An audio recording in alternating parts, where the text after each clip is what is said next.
Minister గారు నాయి కూడా 2-3 సలహాలు వినండి. ఇప్పుడు మేజర్ యాక్సిడెంట్స్ కావడానికి కారణం R&B వాళ్ళ రోడ్ల మీద గుంతలు. మేము జిల్లా మంత్రికి చెప్పారు ఒకసారి. ఆ మంత్రికి చెప్తారు, ఇది హౌస్ కాబట్టి చెప్తున్నాను. మేజర్ గా రోడ్డు మీద ఉన్నటువంటి గుంతలు, ఎందుకంటే గుంత దగ్గర రాగానే వాడు సడన్ బ్రేక్ వేస్తాడు, వెనకోడు వచ్చి కొడతారు. తర్వాత చాలా వెహికల్స్ ఇల్లీగల్ గా నడి రోడ్డు మీద ఆపేస్తున్నారు.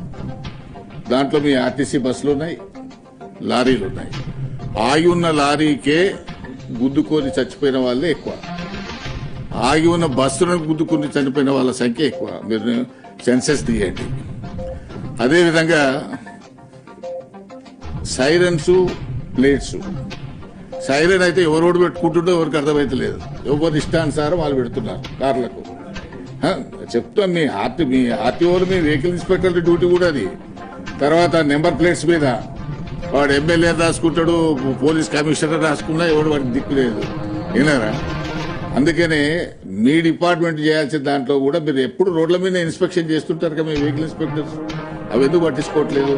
దాన్ని కూడా పట్టించుకోమని మీరు దయచేసి పోలీస్, R&B అండ్ ట్రాన్స్పోర్ట్ మీ ముగ్గురు కోఆర్డినేషన్ తో గనక మీరు నడిపితే ఈ యాక్సిడెంట్లు తక్కువైతాయి, ఇల్లీగల్ గా ఇవి తక్కువైతాయి.